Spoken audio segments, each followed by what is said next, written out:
Raised Rowdy.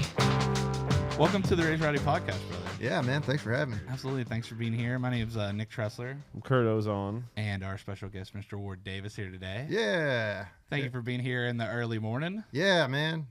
This early? Well, I guess early for Kurt, you know?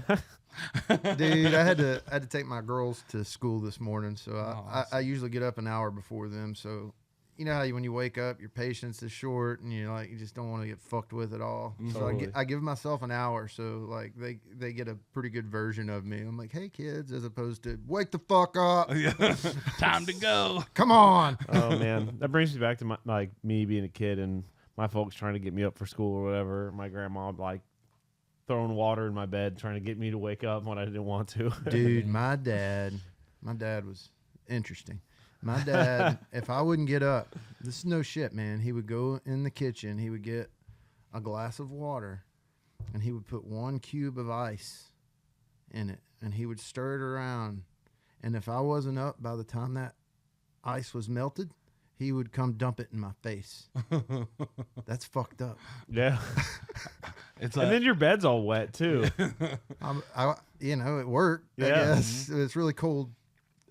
Yeah, no shit. my mom had the she was half Italian, or she still is half Italian, half Greek, and she had the most loud, piercing scream that you've ever heard. So it was hard to ignore. Nice. You know? Yeah. Well, it's like verbal ice water. Yeah, exactly. Yeah, my mom could scream. We'd be playing outside, like, a couple blocks up the street. 100%. You would hear it. All of my friends would hear it. And if I didn't hear it, if I was too far away, they'd be like, you got to come right now. Yeah. Oh, it's funny. But Fear. Hey, yes. Yeah. Hey, I mean, they got us into a routine, That's what it's all about. Yeah. Mm-hmm. So. Well, brother, congrats on the new record. Oh, Yeah. thanks, dude. Yeah, I'm glad it's finally out, man. It's I hate making records. I can think of a lot of reasons why someone would hate making a record. But I don't think it's that I hate making them. It's that I hate that. doing podcasts afterwards. No, that's my favorite part. And before, no, man, it's just like I'm a songwriter.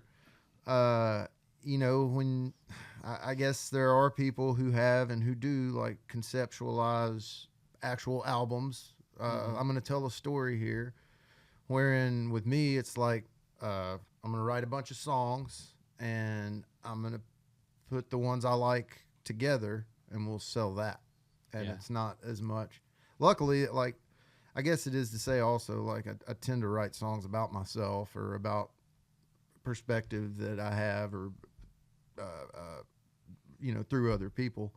So they tend to theme themselves, but I don't know. I've only done 3 albums, so I'm still pretty new to this.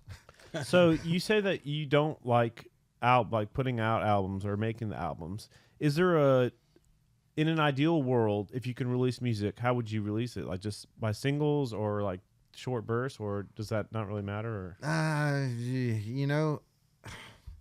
Man, I'm pretty laid back. Like there've been a couple of instances where I wanted to do an actual project. Like one of them, I had an EP that I did called Asunder that it actually came out like the day after my divorce was final from my second wife. I've been married a lot, by the way. Let's just get it going. But it were 4 songs that there's a Tom Petty song called Time to Move On that, man, I listened to that song. I knew I needed to get divorced. I was putting myself in this limbo purgatory of marriage and leaving and living in the garage and all this shit. And I was listening to that song over and over. And I guess it was trying to convince myself what the right thing to do was, and getting Tom Petty to tell me. But I went in and recorded that just on a whim, that one song. And I had been working on a full record, and I was just kind of listening down to what I had and what I needed. And something about the 4 songs there just kind of said, man, that's everything that I've gone through in the last 2 years or the last year and a half. And just in 4 songs, like each one was kind of like a stage, and they were written, except for Time to Move On, which was track 1. The other 3 were written in the sequence of how it went, and I wanted that to be an actual project. Even though it was 4 songs, it didn't sound like much, but there was something told me that these songs need to be together. They need to be a statement or a story, I guess. Yeah. So, yeah, but on this last one, I think we had 15 cut over the last 2.5 years, and I went in and I said, well, I don't want this one, and I don't want that one, and I don't want this one, but these look good. And so that's what happened. Keep it simple, stupid, right? Dude, and I'll go a step further and tell you that I didn't put these songs in any order. My mixing engineer, Chris Utley, he uploaded them. Oh, yeah, he's great. He uploaded them in this order, and I forgot to put them in order. Like, the vinyls were already getting pressed by the time I realized it.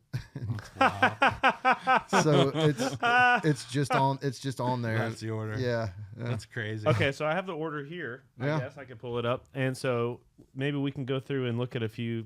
So you have Downright Awful, Stupid, Beautiful Lie, which is like this focus track off the record, right? Yeah. So, I mean, I feel like historically, the big single off a record is like the second or third song, right? Mm-hmm. At least like in my head growing up, buying the CD, you know what I mean? Yeah. Like Master Puppets being like the second song or whatever. Would you change the location of that song? Or is like, what would the opening track of the record be if you could go back and think about it? Here's the songs in case you forget. No, that's that would be track 1. Okay, cool. It would be, and just for personal reasons, really, man. It's kind of a ditty, honestly. No doubt. But it's the first verse of that song is about, man, I quit drinking 4.5 years ago, and I don't want to make a big deal about it. It's not my identity. Mm-hmm. I don't drink. It's not hard for me not to drink. Fuck yeah. I don't have it. It hasn't been since I quit. Like, I can't explain it. Part of me says, "Oh, well, you're just not an alcoholic, and you should go drink." But the other part says, hey, you don't remember a lot of your life, so don't. But the first, I keep a lot of liquor in my house. Not a lot, but a reasonable amount, because, my neighbors drink, my friends drink. If they come over, I want to offer them a drink if they want one. Mm-hmm. But I walk by those bottles every day and just kind of look at them and like, ha, ha, ha. Mm-hmm. You're not going to ruin my life today. Yeah. And then the second verse is about about me and my last ex-wife. We were, I don't know, man. I'm not going to talk bad about Natalie, but there was one night. There was one night during the divorce where she texted me and, like, I don't know, in her own way, told me that she missed me and wanted to get together, and I was just like, wrong number. And the second verse is about that, and she knows about it, so I'm not afraid to talk about it. But yeah, right. that song, just because it's so new to my life, I would have wanted that one to be first. Yeah, very cool. You said something about not being afraid, and I feel like when a lot of young artists that I know will have an idea but don't want to necessarily write it because their parents are going to listen to the record, or their friends, or the people that it's about. Is there some sort of like mental block that you have to get over to like write a verse so specifically about your second ex-wife or like something like that? You know what I mean? About to where you can like freely write about all the shit you've went through? I'll give you some perspective here, man. I wrote a song. It's not for this record. I wrote it years and years and years ago. It's called The Skeptic's Prayer. And I actually changed the name of the song so when you looked at my record, it didn't seem blasphemous, I guess. But, man, here's the whole story. I'll do it as quick as I can. We got time, man. Oh, yeah, it's a podcast. No, I wrote this song called The Skeptic's Prayer one night, and it was a moment in my life where I was just like, hey, I was praying. I was sitting in my little office there praying, and I said, hey, God, I need a sign, buddy. I need you to show me that you're here. I need to see that you're in my life and that you're looking out for things. And during the prayer, I stopped myself and said, write a song. You're a songwriter. And so I did. I wrote it, and it's just like, hey, Jesus, show yourself to me. I'm tired of looking for you aimlessly. I don't believe in things that I can't see. So, hey, Jesus, show yourself to me. And hey, Jesus wouldn't look good on an album, so I changed it to Skeptic's Prayer. But anyway, what I used to do back then, send everything I wrote to my dad. And I sent him that, and he didn't respond. He always responded. And when I asked him about it, he said, I deleted it off my computer because I don't want it on my computer. He said, I think it's blasphemous. I think it's thumb in the eye of God. And that song actually led to pretty much just a falling out between he and I.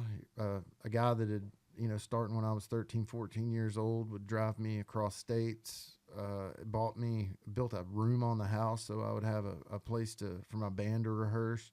A guy who had supported my path, my career for my entire life, called me one day and said he wasn't going to do it anymore because he thought that this song that I'd written was so awful and so shameful, and that I'd put it on this record, and that it was a thumb in the eye. His quote was, "It's a thumb in the eye of the good Christian people of this country." And we didn't speak for 5 years, and it was, you want to talk about being mad at God. Try being honest with him, and then not speaking to your father for 5 years because of it.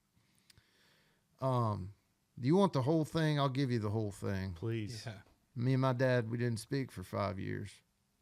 I was, during that time, I would have these conversations with him, imaginarily, because we weren't talking, but I would,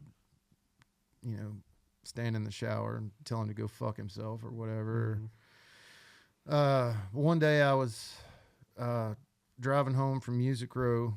I stopped off at Dan McGinnis Pub. I don't know if you guys remember Dan McGinnis. I used to play there all the time. Dude, I used to go in there with Pat Alger and Tony Arata and Bob Regan and Ralph Murphy. All these old guys would meet every day in there and drink, and I'd go down there. I didn't have a father figure. Gotcha. So I'm down there getting wasted with Pat Alger, talking about the first time we got laid with my fucking hero. Mm-hmm. And I'm on the way home, and I'm either drunk or half drunk, and I'm having this imaginary conversation with my father. And I said out loud, I said, "Dad, I'm not the devil you think that I am." And I guess I was sober enough to realize that had a catchy ring to it. And so I grabbed my phone and kind of sang what came in my head, which essentially became the melody of this song, "I'm Not the Devil." That a few months later, I met Cody Jinks. A few months after that, he invited me to write a song for his record, and I went down there and to Helotes, Texas. Not Helotes. I met him in Helotes, but I went down to Tornillo, Texas, where he was recording, and we wrote that song in an hour. And then it's the most successful, it's the biggest song I've ever written. I got a gold record of it. But man, the thing that it did give me, I would go out and do these shows with Cody, and man, we would get up and do that song together, man, the whole fucking room sing along, So I turned 40 years old, and I had my ex-wife threw a little surprise birthday party for me at a Jinx show we were doing in St. Louis when I turned 40. And she had invited my mom and my sister and my brother-in-law and all these people. She didn't invite my dad. And good on her. She shouldn't have. That would have been a weird walk into a room. It was a surprise party. But it bugged him. He understood. Everybody understood. But it bugged him. And Mom told me that it bugged him. Sorry if I get emotional. No, that's what we're here for. Told you, man. It's this fucking pen. No, so it bothered him. I said, "Well, Mom, Cody and I are doing 2 nights in Little Rock in a couple of weeks. I grew up in Arkansas. Parents lived in Arkansas." I said, "Invite Dad." And so he came, and he stayed in the hotel next to the place where we were playing, and they had to put a recliner in his bedroom to sleep in because he was having some real bad back problems. Turned out to be a massive tumor. but we didn't know that then. Anyway, he came to the show, and it was uncomfortable. Hey, Dad, I hugged him, and I scurried off because the last thing I want to do is have a conversation with this motherfucker, because it never ended well. So we did the show. I got out and did I'm Not the Devil. He had no idea where it came from. I hadn't talked to him. And he came up and he said, Ward, that's the best I've ever seen you. I said, really? I said, it was kind of an off night. He said, I'm trying to pay you a compliment, you asshole, or something like that. And I said, well, thank you, Daddy. And he didn't say it, but my dad started to respect me that night. He saw the crowd, and he saw the people singing. He even told me, he said, Ward, those people worship y'all. I said, no, Dad, they're just fans. He's like, He's like, that's worship. And of course he hadn't been to a show in 30 years probably. But I guess I have to tell the whole story there, because that was the night that me and my dad reconciled. 3 or 4 months later, found out he had cancer. Year and a half later, he's in the ground, man. Lost my dad. And I wish I could get that 5 years back. But I asked God to show himself to me. And then me and my dad had this huge falling out.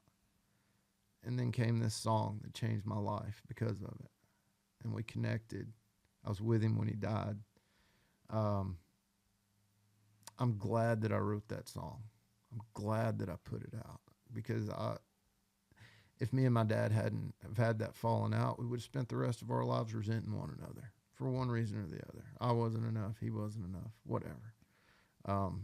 Don't be afraid to write those songs, man. Like, I don't want to get preachy, but man, God's working, and get that, understand that, and don't be afraid of what you feel, and don't be afraid of telling people artfully, because I've never had someone come up to me and go, fuck you, because of that song. But I've had a lot of people come up to me and tell me that song meant something to them. I had a preacher come up to me one time and asked me he said, tell me about Skeptic's Prayer. He said, I'm a Baptist preacher.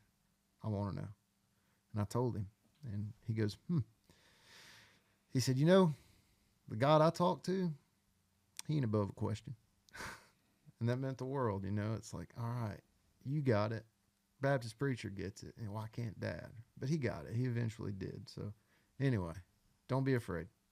I think that's so powerful and so important. Like, I always hear people talk about songs as therapy, and I mean, as a consumer of songs, they are for us too. The songs that mean the most to you. Time to move on. Yeah. Yep. I get it, man. And that's one of my favorite songs that I've ever written, because it is so fucking honest, and man, honesty in songwriting isn't really prevalent anymore. It seems to all be, not all, but there's a lot of just like, I'm gonna do this and I'm gonna do that, and this redneck fucking fireball fantasy. So I love it when I hear a song that hurts, and I try to write songs, not just hurt, but feel, Yeah. And I like to try to write those songs. I always say, like, a great record takes you on a journey through the whole record, right? So it's like roller coaster, up, down, all around. If you can do that in a song, if you can take people on a journey in a song, like, that's really when you know you nailed it. Yeah, man. And there's like, dude, there's so many great songs that nobody's ever heard that are just still out there. So there's no shortage of, people don't have a lot to complain about as far as what's out there, because they're just not looking for it. But man, there's a song called A Rakin' and Ramblin' Man that Bob McDill wrote, that Don Williams recorded years ago. It was a pretty big hit, as I recall. But it's a song about a guy that knocked up a girl on a one-night stand. I thought it would be so easy, just another one-night stand. She seemed so warm and willing right in the palm of my hand. It's 3 months ago last Wednesday since I woke up in her bed. Lord, I think I love her. but it scares me half to death, 'cause you know I'm a rake and a rambling man, free as the eagle flies. Look at me now and tell me the truth. Do I look like a daddy to you? He knocked this girl up, man. It's a song about a guy knocking a girl up, going and buying a ring at a pawn shop, and trying to do the right thing and getting a job. And fuck, man, what happened to that? Where are those songs now? You know? They're fewer and far between, too, for sure, but They're out there. they are out there. Yeah, you got to look for them. Dixie Darling, Wilder Blue. Yeah. Yeah, man, those guys are great. Fucking awesome. Fucking yeah. I think that's the difference between commercialism and the art of it, right? And I understand there's a place for both things. Yeah. You know, I've heard you talk about like someone's just trying to not lose their job making hit songs. You know. Yeah, man. That's part of the thing. But the songs that mean the most to the most people are usually the ones that are the closest to the heart. Yeah. Oh yeah, man. And when I write, me and Jinx always butt heads, because I give way more room for, like, it's like part my story, and then it's like, let's add this in it because artfully it makes sense. And Jinx is like, no, it has to be root, it has to be me, it has to be life, rah rah rah. And I'm like, let's get a little fancy with it, you know. He doesn't like that, but I'd love to be a fly on the wall for that session. Oh gosh, it's man, sometimes we sit there and just like getting nothing done. Like it's more often than not we write something. Sometimes we finish, sometimes it's good, sometimes it's not. But Cody and I pretty consistently we work well together. We don't have a lot of creative differences. He does, like, and I get it too, man. He's Cody, and he's an artist, and he's cutting these records that are his, and he wants to, when we're writing for him, we're writing for him. And I can change it later for me if I want. Totally makes sense. Yeah. He's a great dude. Oh yeah, man. He's my best friend. He's very good, very generous, very consistent, you know. Yeah, we did a bunch of shows with them last year, 2 years ago. And live, it's just, he's badass. Oh yeah. Band's killer band too. He quit drinking too. Yep. And I've seen a lot of his shows since, and I saw a fucking ton of them before. And man, he's just so, like, it's like laser focused Cody. It's a different ball game. It's not sloppy. It's not that it was sloppy before, but I've seen it sloppy. Yeah. But go ahead. I was just gonna say, I saw Lucas Nelson. I think he quit drinking, and I saw him at Newport Folk Festival, and he just fucking burned it down. Yeah, man. There's some, like, when you're, I used to take a shot of whiskey, sometimes two, before I went on stage, no matter what, and then I would like regulate. I would say, all right, so you're going to have 3 during the show, but then it ended up being like 9.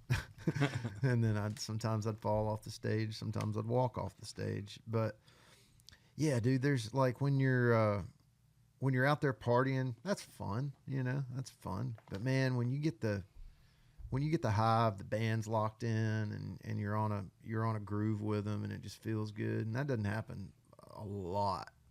But man, when it does, that's way better than that fucking party that I used to have. You know? Yeah. I think also, like, with like drugs and alcohol, like those are just sort of like fun on their own, and so it sets like this like weird like upper shelf of like dopamine that you get from doing this stuff. And then when you cut all of that out, it's like the things that you sort of took for granted are a lot more exciting even. Yeah, I find that I'm like, you don't need to drink a bunch of beer to go play a show. It's like you're already getting to play a show. Playing a show is so sick. Yeah. You made it. Yeah. Why fuck it up for everybody? I didn't move to Nashville to drink, you know. I did. Yeah. Boy, did I, man. Yeah. I tried. Yeah, man, I do enjoy playing more now. I don't like traveling as much. That's, you know, which sounds crazy because Traveling hungover is the worst thing yeah, in the world. exactly. Yeah, Yeah. but like traveling sober is like, you know, just Jamie Johnson told me he got old touring sober. So That's It's the truth, though. It's a different game, you know? Yeah, and I've been in a van. I went to a bus for a little while, and it just cost too much. I didn't want to fuck with it. So much money, especially now, bro. Dude, it's like $35,000 a month to keep that thing going. I'm like, fuck that. It's crazy. So I got a 15-passenger van, a little trailer on it. I just went to in-ears, man. Game changer. Dude, holy shit. Why have I, what? Like, it's like going in the studio. It's like this. And you could walk up to the drummer and rock out with him and not have your ears bleed. Mm-hmm. Yeah. Yeah. And you can do like our monitor guy out with Luke is like Zeus. He's incredible. But I have like the guitar players panned, and I could have things in space, and I could have reverbs and different, whatever I want. Like, hey, I want my dobro compressed more. He's like, cool. I'm like, pan this guy over there and pan this, and so it's just awesome. Yeah. No, I want more reverb. Yeah. More reverb. Well, dude, like when I just thought it was funny. When you do sound check, it sounds one way, and then once you get the 20 people in there, it sounds different. Yeah. Ching. Yeah. Have you ever listened to music on spatial audio? What is that? Oh wow, you have, right? Yeah. So Apple has this. Yeah. Okay. Yeah. the Is that thing what where called? it's like usually a record you have left to right, but with spatial audio you can have like 360 and. I would love to have in-ear monitors that are spatial audio, where it's like the drums are, like, you know what I mean? Like, does that make sense? I don't know if that's a thing that works, but I've always had that thought, like, that'd be so sick. Yeah. Like, if you're a guitar player, if you're on stage, there's a stage left guy over there, then he's in your ear to the left.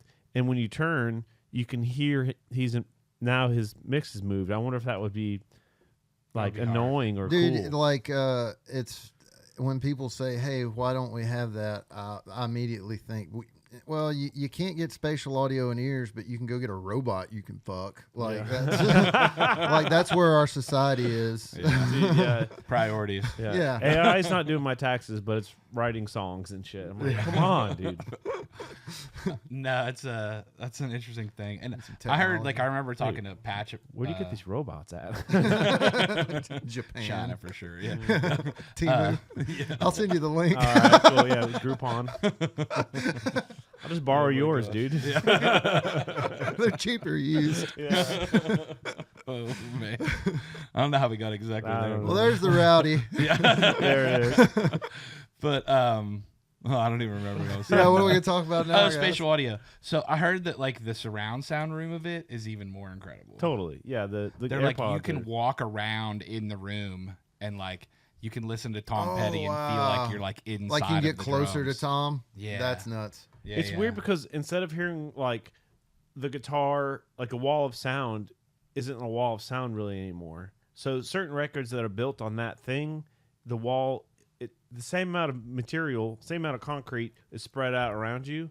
So it sounds like there's just an amp next to you, which is really strange because you're used to hearing it as part of like a thing. Yeah, okay. So some records I don't like it for, but if you take your Benjamin and you put on some classical music and just lay down in bed, it's pretty cool. That's awesome. Yeah.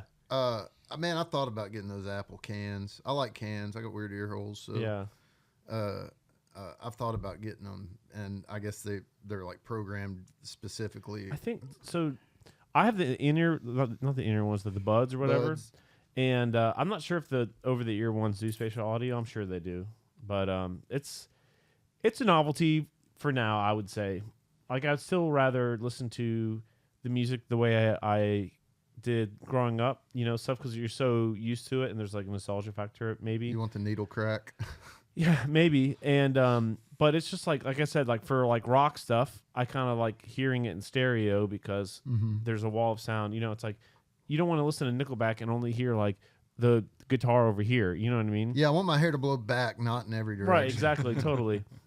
But with some stuff where it's like, you put some folk stuff or more acoustic stuff on it, it's like the little strings are dancing all around you, and it's like I do remember. Yeah, I Utley mixed this record, or I had to run it through some kind of a program so that it would do that. yeah. So, Spatial. Yeah. That's first time that I guess we've done it. It's interesting too because they're delivering it in that way too. So like, like Apple's platform, for example, gives you better reach if you have it in that. Yeah, I was going to say, if you listen to mine, try to find Janae Fleener playing fiddle and go stand next to her. 'Cause that's the best She's part magic, huh? Dude, Yeah. I don't think I'll ever. I booked a tracking session last week, and I called my producer, and he was like, "All right, who do you want for personnel?" And I told him, I was like, "Let's get a steel player, and then we'll call Janae in if we want to overdub." And then I was like, whoa, what the fuck am I saying? I was like, get Janae in, and we'll get a steel player to come overdub.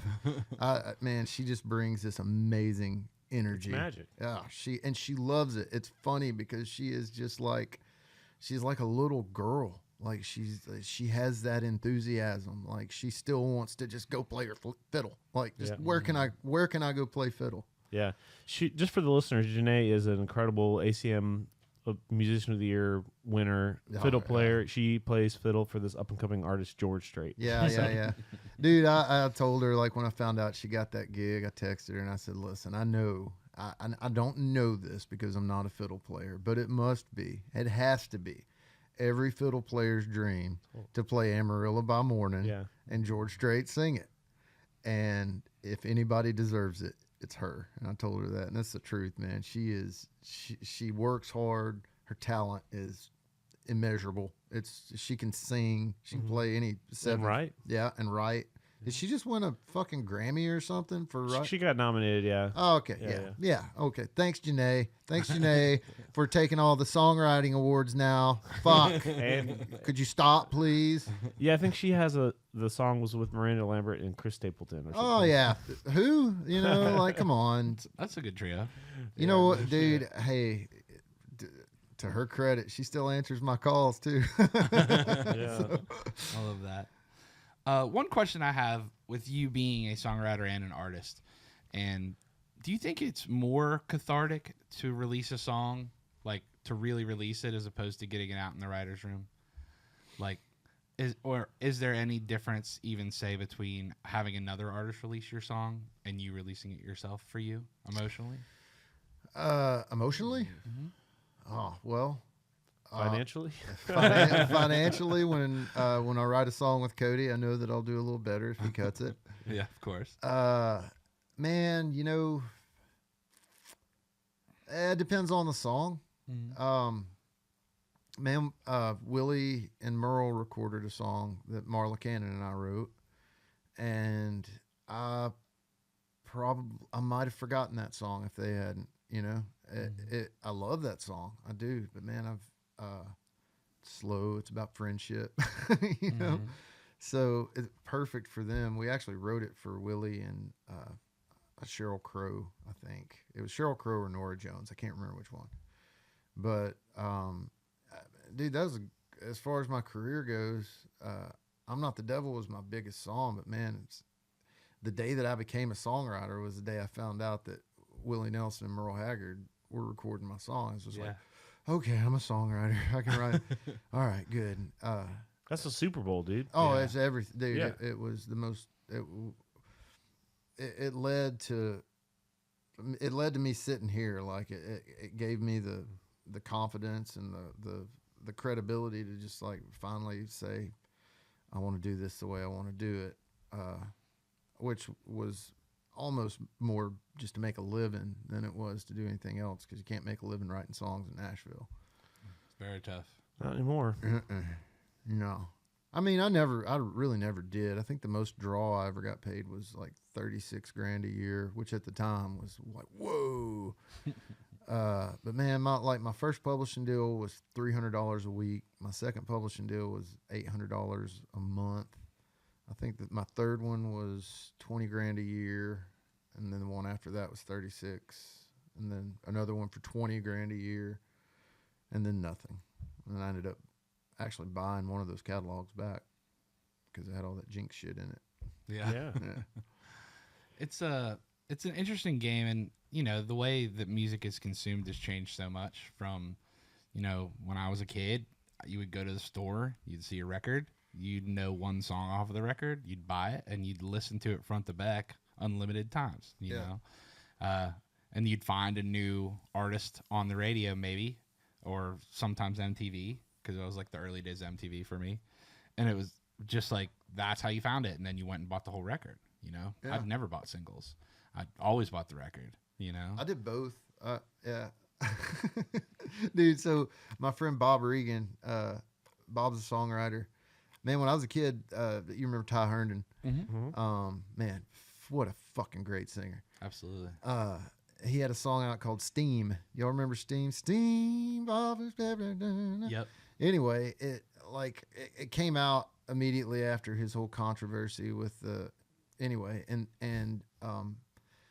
what was the guy? It was either Jerry House. I think it was Jerry House would play it on his show, but he would call it Steve. And so that kind of killed the song at country radio. But I bought the single to that song. I always tell Bob, I was like, hey, man, I still bought it. Good song. Yeah, it was a great song, man. I remember just going back on the buying the records, not knowing, and I'm thinking all these records I bought.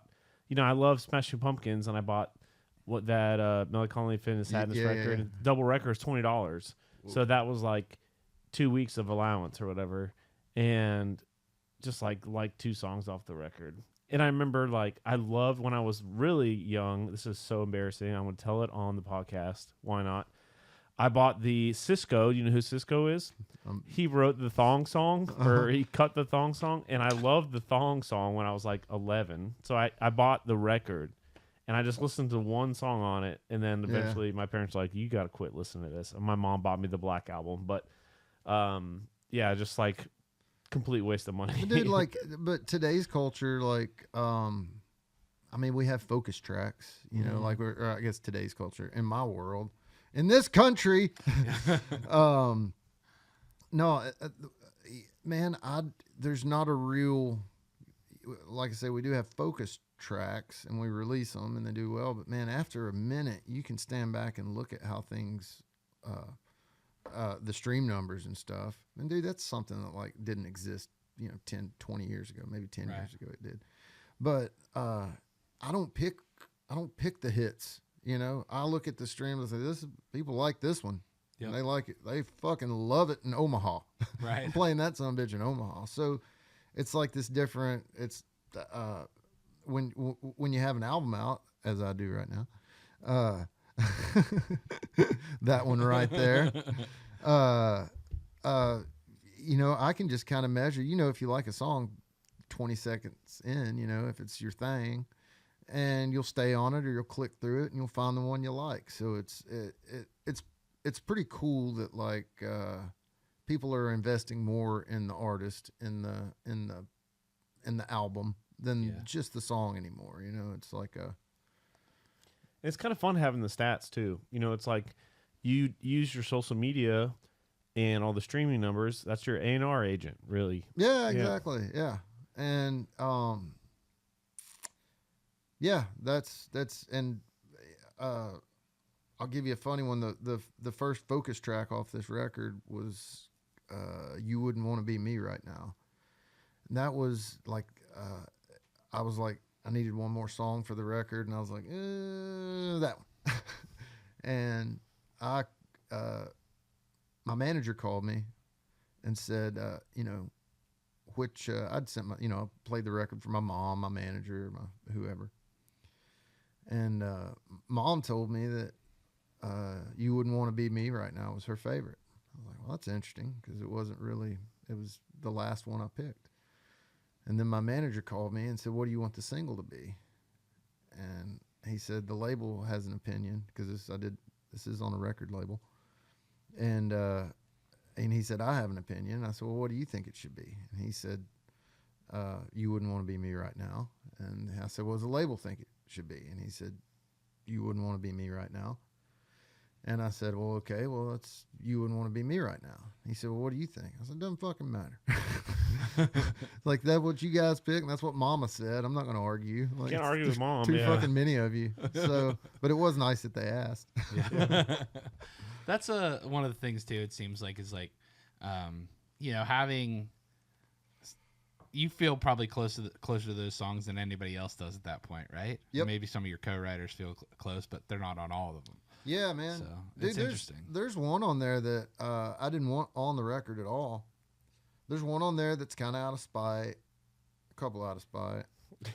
But there's one on there I didn't want to put on it because it's about my ex-wife and it's endearing, and I was pissed at her when I was recording, and I was like, I don't fucking make her look good. I don't want her to know I miss her. Fuck her. You know? So anyway, but I played it for my manager, and he's like, dude, you got to put that on your record. Like, your fans are going to love it. And it's called Find You in a Crowd. And it's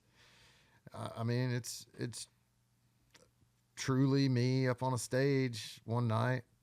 Natalie used to come to shows all the time. Natalie moved around a lot when she would go out. And she was always really easy to spot in the room when I was up on stage. And I had this one night where I was looking out, and it dawned on me that, you know, wasn't ever going to see her out there doing that anymore. It made me sad. I wrote a song with some friends and put it away. So, but then I played it for my manager, and he's like, man, your fans will get that. Like, you should put that on the record. And it's one that I'm probably going to end up playing at the Opry next month, honestly. It's crazy. How's we talk about the Opry a good bit with people that get a chance to play it. Oh yeah. How's that been for you? Like, how's your Opry experience been? I haven't. Well, I played. I used to play keyboard for a guy named Ray Scott, which if you don't know who Ray is, you should Google him. One of the greats. Yeah, he's great, man. I was in his band for a while, and so I got to play like on the Opry. And Ray had done the Opry with Steve Wariner because they wrote a song together and they played that song together on the Opry. And it was a really cool experience. And a few months ago, my manager called and said, hey, we're looking at getting you on the Opry. And I said, well, hey, do it on a day with Steve Wariner. Because, and Steve and I are buddies. I said, I want to do it one night with him because I think that'd be like a full circle moment. Yeah. And I texted Steve, and Steve was like, man, I want to bring you out. And so we got it. It's March 13th, man. Steve Warner's going to bring me out on the Grand Ole Opry. Holy shit. I can't fucking wait, Congrats, dude. man. Thank you, man. I used to, when I was 14, 15, 16 years old, I used to play on the Jamboree circuit, the Opry Jamboree circuit, and like the Arkla Tex region, they called it. And I was the house piano player at the Ashdown Jamboree. Every Saturday night, we'd go down there, and there was a variety show, and I played piano. And this is no shit, man. The steel player and I bonded. He's this wonderful man. He's country. His name is Gene Simmons. And I say, Did not expect that. I say Gene Simmons is so country, he don't even know who Gene Simmons is. Right. That's what I tell people. But he and I were in the Opry, the Jamboree band together back in the 90s. And when I found out I was playing the Opry, I texted, because I should add this, before the Jamboree every night, we would sit in his pickup truck and listen to the Grand Ole Opry before we went on stage on 6:50 a.m. And so when I found out I was doing the Opry, and they said, you can take 2 players with you. And I called Gene. I was like, hey, Gene, you want to go play the Grand Ole Opry? Holy shit. So we're going to do that together. That's so great. That's such a great story, man. You need a podcast. You got too many good stories. Dude, I've been a fly on the wall for like so much shit. It's fun to have these experiences. Man, I'm 46, dude. Like, I gave up my Opry dream when I cut my first record and pissed my dad off. Like, you know, like there's all the politics, all the everything. And, man, that's just the bucket list shit that you kind of switch buckets, you know? And, I'm just, man, I'm so blessed and so lucky. I think you can be both. Yeah, for sure. So, I think it takes a little bit of both, honestly. yeah. 100%. Yep. You got a great energy, man. I love it. I know. You know? I I told- enjoy sitting here just shooting the shit with you, man. I told Kurt that I was like, you're gonna really like this. Just the interactions that I've got to have with you, whether it's at the Skinny Dennis hanging out in the smoking section, or yeah. you know, Well, we weren't smoking anything. yeah, It was or fun.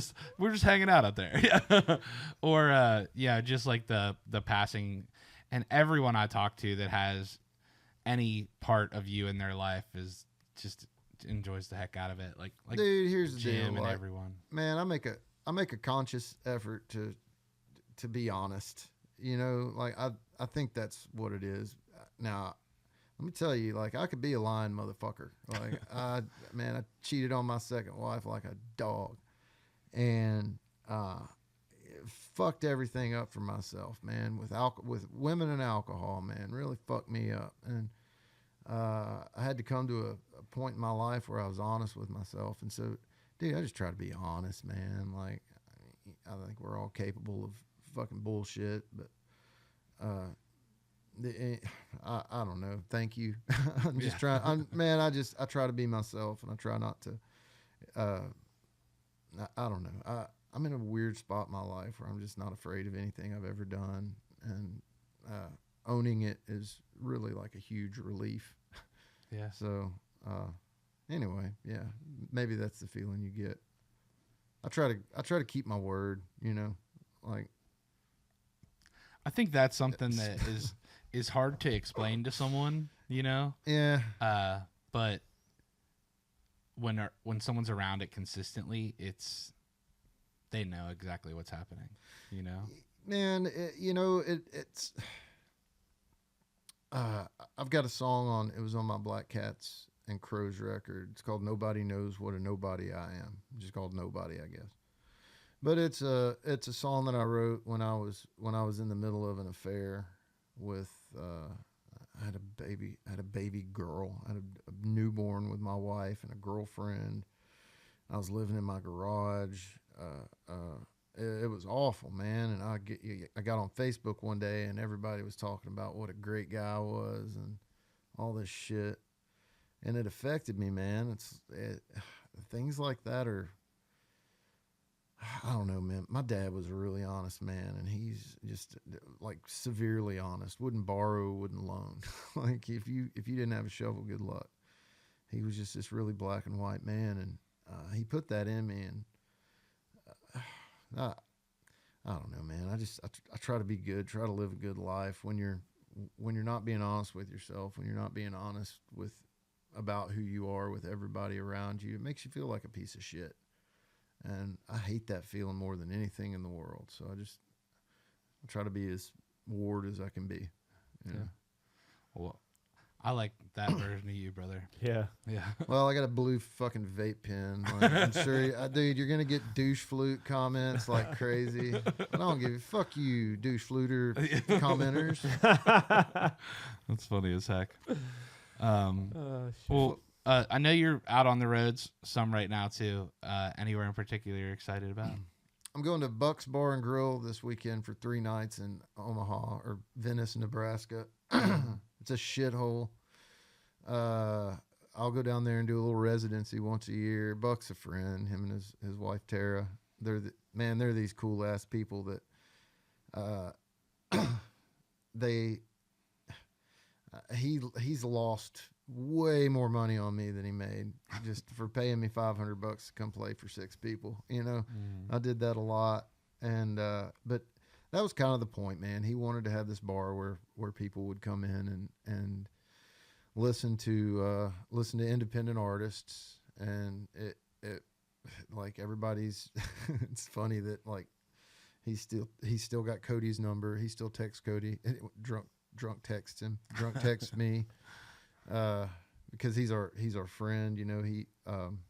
But anyway, he put this bar there just to help independent artists, and I always love going there. After that, I think I got Springfield, Missouri, Kansas City, St. Louis, which are all, man, great markets to go to. I mean, I could talk all the shit about Cleveland I want to, but I ain't going to Cleveland. Cleveland's not that bad. Nah, I grew up in Western Pennsylvania. We go to Cleveland all the time for shows. Oh, really? Yeah. Shit, man. I bet you got some stories. I don't remember most I put something on Facebook Yeah. one day about like, just drove through Cleveland and saw a giant rat chewing on homeless guy or something. And, man, just something stupid. And all of a sudden Cleveland attacked me. It's So funny. you can't talk Is shit this about like me. on your personal Facebook or like your band? It's my band one. I don't Yeah. get on there as much as I used to. No. I after I got divorced this last time, I had a girlfriend and she had a boyfriend the whole time, but I'd like put some pictures. Fuck. Yeah, I know, man. I didn't know about it. But Karma, I guess. I'd posted some pictures of us on social media, only like twice, but just enough to feel stupid about it. And so I've toned back on my social media of late. I need to tone back in on it a little bit, but I find myself getting a little bit more, not hermit-like, but just keeping myself, my personal shit personal and my work shit not as much. So you can decide what you want to share with your fans, you know? Yeah, you can. I mean, you've shared like the most like insane stuff already on this podcast. So it's like, obviously you're not afraid to, but it's like, post your shows and your music and all that. Well, like that girl that had the boyfriend. Yeah. She's like this. She like kind of stalks me and listens to all my podcasts. Oh. Like she's listened to every single podcast. Shout out to that girl. Hey. Yeah, I know she's gonna be listening to this. It's gonna like really irritate her that I'm talking about her boyfriend and that she had one. But like, hey, don't fuck with songwriters. Yeah. Like, don't fuck with artists. I'm dating one, so I'm like, just gotta. Oh, but you got your own podcast. Yeah.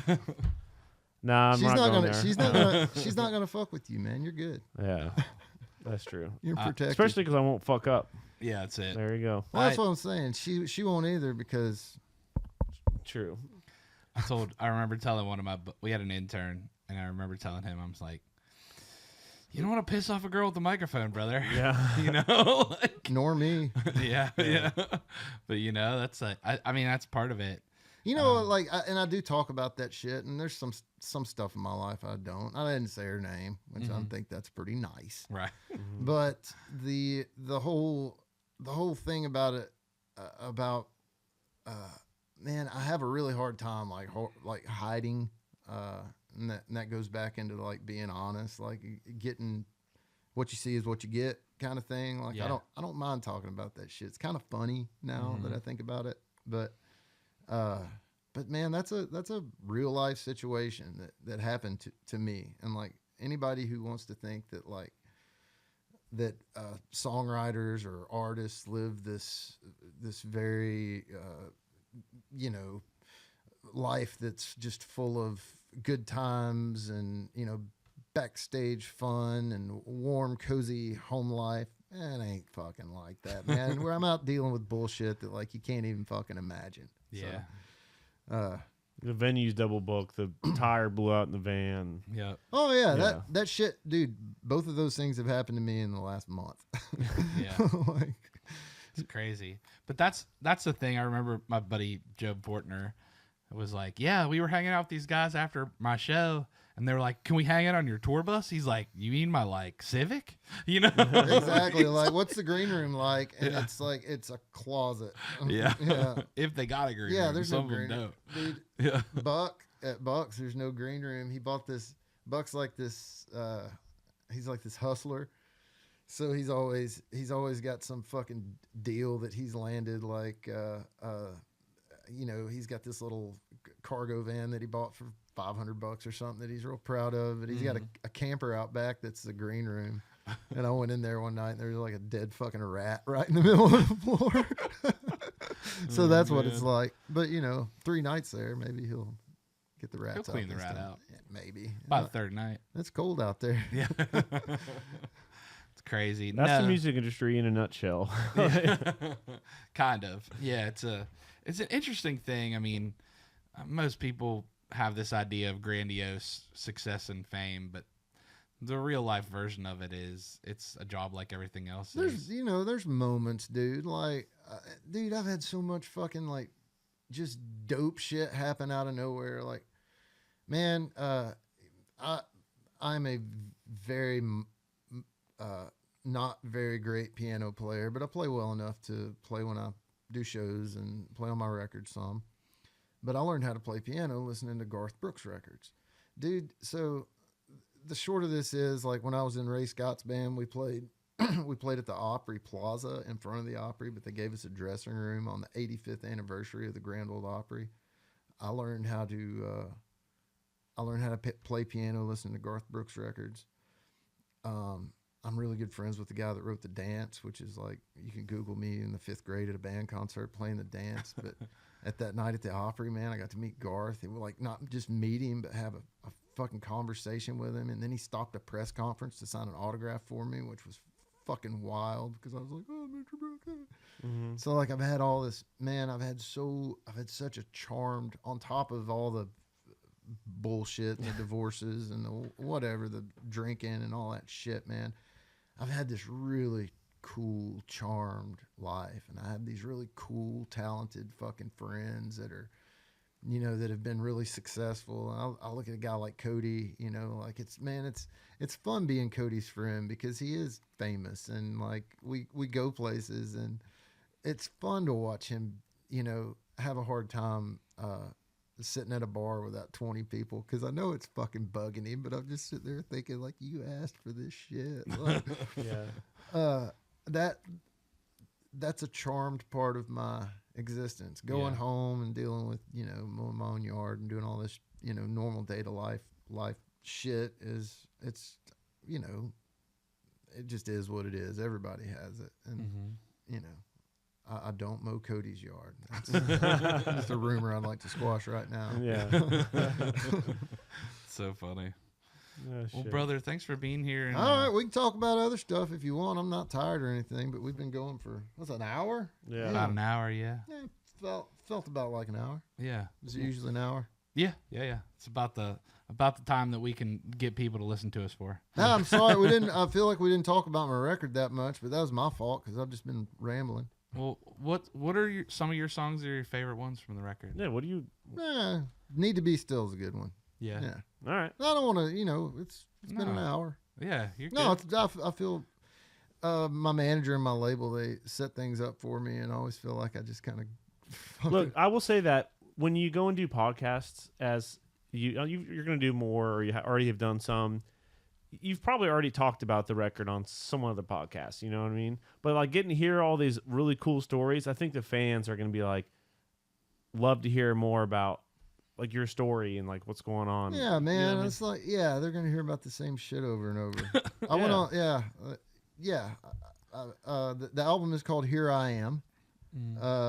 Just in case. And this is you as a kid on here? That's me and my rooster Big Boy, who used to, and there's Henrietta too, the other one. Mm-hmm. Big Boy used to just beat the shit out of me, man. He was. I'm sure you dished it back at some point. You got a stick in your hand. Dude, I think that might have been the day I knocked him out and he stopped fucking with me. But he used to like chase me up the swing set and wait for me to come down. Like he was a terrorist. And is this in, where was this photo taken? Arkansas, Arkansas? Monticello, Arkansas. Yeah, Gotcha. I was, I think 3 or 4. Yeah. That's crazy. Yeah. But yeah, they set all this shit up for me, and I just ramble. Well, you just tell such great stories, man. And people always say like songwriters need to be authentic and tell the real version. And I'm looking at my life. I'm like, I don't have anything that interesting to talk about. You know what I mean? I haven't gone through any of this crazy shit. I hate like posturing. Like I hate like grandstanding and talking about how this, I do think this might be my best record that I've ever made, but I don't want to talk. I don't want to talk about that. Like, who cares if what I think of it? Like, well, I think you'd be surprised how many people do. Yeah, maybe. I don't know. I wouldn't care if I wouldn't care to know what I thought. Well, as long as the record speaks for itself is what's important. I hope they like it. The title track. And there's another song on there I didn't write, Stray Dogs and Alley Cats. I do love both those songs. Those are my favorite songs on the record. I didn't write them. Yeah. Well, that's why you cut them. Yeah. They're great songs, man. They're great. Harley Allen wrote Stray Dogs and Alley Cats. I don't know if y'all know who Harley is or was. He passed. He was one of the Soggy Bottom Boys. Okay. He used to come in Applebee's when I waited tables there and treat me like shit. and what a line. He was, and yeah, I put this on there a little out of spite. I do love the song, but he's passed, and I hope he's in heaven, and I hope he hears it, and I hope he hates it. Oh, that's so freaking funny. Oh man, he wrote great songs. He was a dick to me though. People that eat at Applebee's are dicks more so than any other restaurant. I feel like a lot of times. Really? Yeah, I just feel like it's like they go in and they're like they want their appetizer and it's like the one meal for $20 and they come in with a $20 bill and then like leave. I don't know. Somebody wrote on a line on my tip line one time when I was waiting there. Their tip was get another job. Fucking assholes, man. Yeah, yeah. Applebee's, man. I don't know, dude. I mean, if you want to get fucked up, go there during happy hour and get some of those Long Island iced teas. I'll get you there. Yeah, so they're good for that. I've pre-gamed some concerts at an Applebee's for sure. Dude, I pre-gamed some Applebee's shifts at Applebee's. Yeah. Restaurant industry and just in general. Yeah. A lot of shenanigery. Yeah, it was like what's that movie, Waiting? Yeah, it's like that. It really is. It's like a society past those doors. It's like a whole other world. I remember working at a restaurant when I was my first job. Like I was 16, and just each chef that had like a different personality and the nicknames everybody called everybody, and it's a whole different world. Oh, and the cooks were always mad. Oh yeah, they just and drinking, and at least in my experience, I had some those like crazy chefs that are just like, we need more beer for the beer batter, and they're just like. Oh yeah, the bartender getting pissed because the whippets were the whipped cream was all fucking flat because everybody already sucked the shit out of it in the cooler, and everybody's fucking each other and doing cocaine in the bathroom.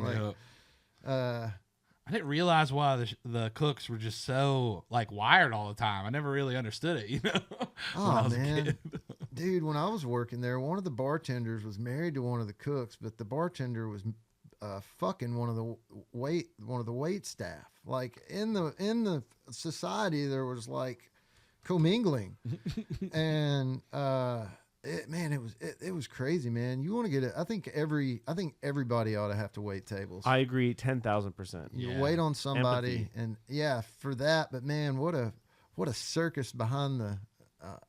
Man, are we talking about shit we're not supposed to talk about? Like, no, we can talk about it. No, you can talk about anything. Yeah, man. Well, I'm just rambling again. I'm sorry. No, it's I mean, I think back on the things that have like made me the person I am, and it's jobs like that. Totally. Mm-hmm. It's jobs where you have to see people in a different way.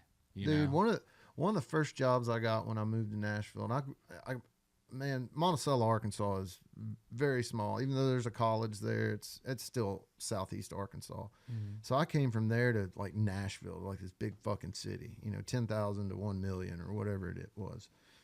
And one of the first jobs I got was working room service at the Marriott in Cool Springs. And it may not be a Marriott now, but man, one of my managers was gay. One of my managers was a Muslim. One of my managers was like an Indian. The Muslim guy was from Pakistan, and people from Pakistan and India, I think those are the two. But anyway, their people were always, dude, growing up in Arkansas, I didn't know a Muslim. I didn't know anybody from India. I knew there were some Russian refugees that lived down the road from us, the Zetas. They were pretty cool. But like I got a real picture of people I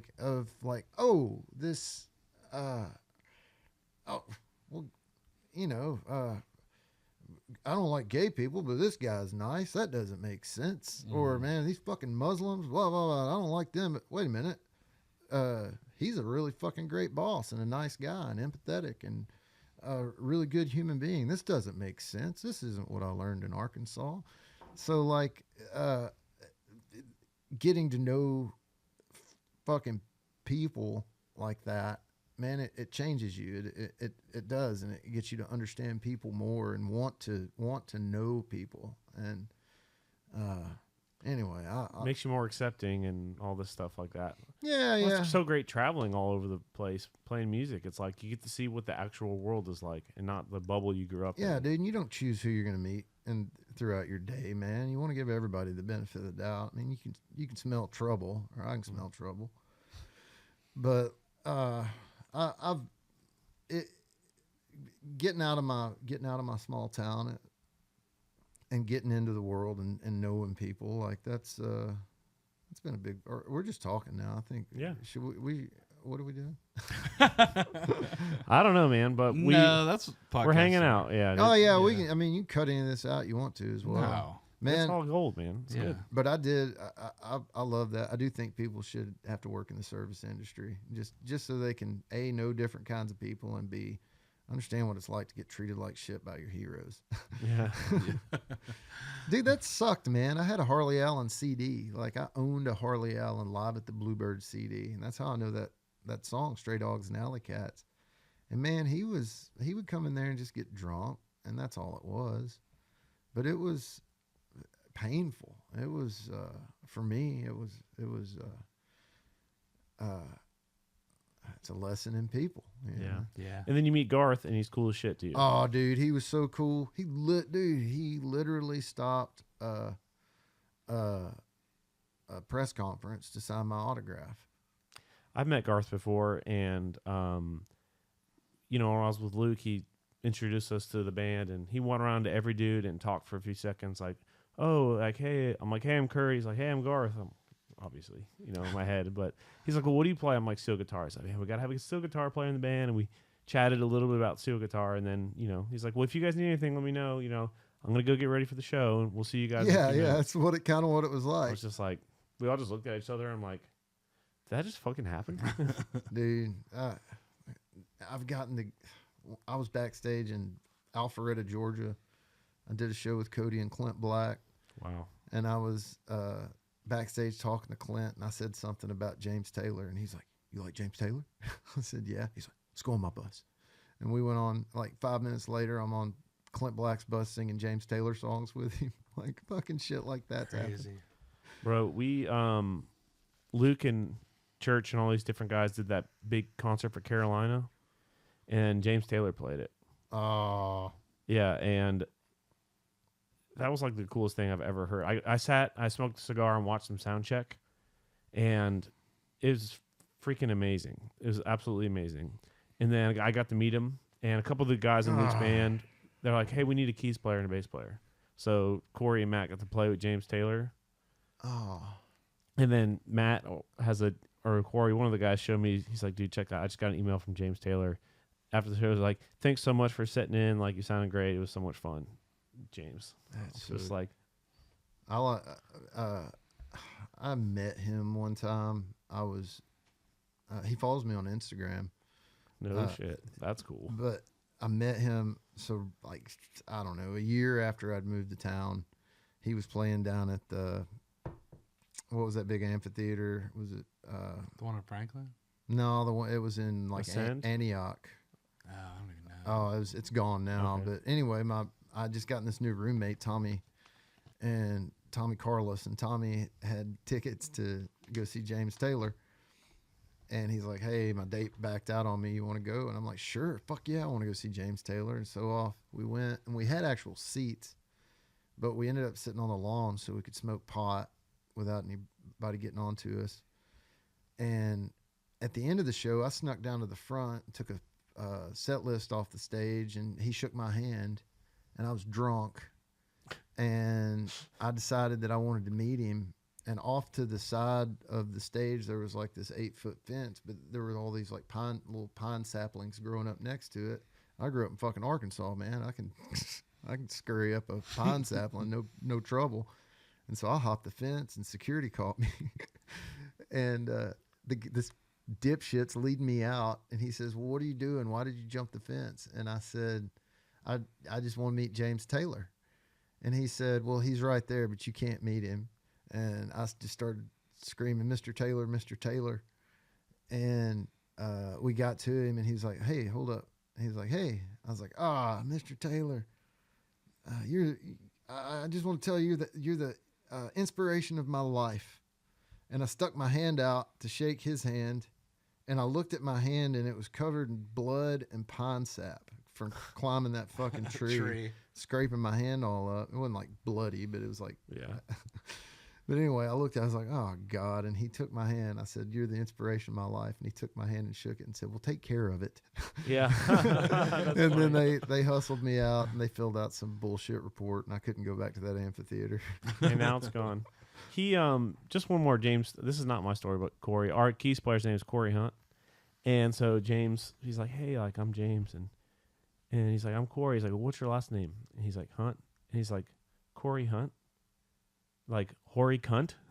And it just died laughing. And then Corey's like, did James Taylor just call me hoary Did cunt? you just bust my balls? Yeah, he did. It was fucking funny. He's great. Have you ever gotten to be around Willie? I have a picture with him. We've done his 4th of July barbecue one, and we did Farm Aid, and we got a big photo. There's like 40 people in it, but Bonnie Raitt's in the photo also. But I've never like hung out with him. No. Yeah, he's dope. Yeah. I got stoned with him a few times just because of that song. Mm-hmm. I saw Lucas a couple weeks ago or a couple months ago, I guess, at I think BMG or something. I like that guy, man. He's a badass guitar player too, Yeah. and singer and writer, of course. But Dude, he's man, it can't be easy like being Willie Nelson's kid or fucking Johnny Waylon Jennings' kid or Johnny Cash's kid or any of that, man. It's like it seems like there's like two schools of thought, and some of it sometimes it's like, yeah, that's my I'm carrying on the family name. yeah, And family tradition. It isn't. I don't get that from Lucas. I feel like Lucas is just doing Lucas. Like it's not. It's not an obligation. It's or a. You know, I have to do this or I should do this. It's just like This is me authentically. Totally. That's what I get from him, man. Yeah. And There's a sick cover they do of a Pearl Jam song. Him and his dad. I can't remember the name of the song right now, but it's like unbelievable. Like I cried watching the music video. dude, it's it's really cool, man. Like to see them together and that mutual respect. Especially since, man, Lucas it's like I said, man, he's just doing his own thing. Mm-hmm. Like it's not it doesn't sound like Willie Nelson as much as he does, like kind of sound like his dad. It doesn't, you know, it's Lucas. And I love that, man. Y'all are doing good work. Yeah. Shit. All right, buddy. Yeah. Let's call it here. How much are you going to cut out of this? Oh no, we're gonna keep it all. No, in it takes there. so much effort to cut stuff out. Really? Yeah. You're going to keep all this? Unless you want it cut. I don't give a shit what you do, Yeah, man. nah, It's your we podcast. figured. This is all gold. Like honestly, it's my favorite podcasts are conversational ones. I've been hanging out with a 10-year-old and a 7-year-old for the past 4 days. Like you guys got my first adult conversation. It's good to happy get out of do the it. house. Yeah. Yeah. No shit. I mean, people would rather hear you talk about meeting James Taylor, jumping a fence, and doing illegal shit than, you know, like, oh, my record came out on February, but, you know, like whatever. You know?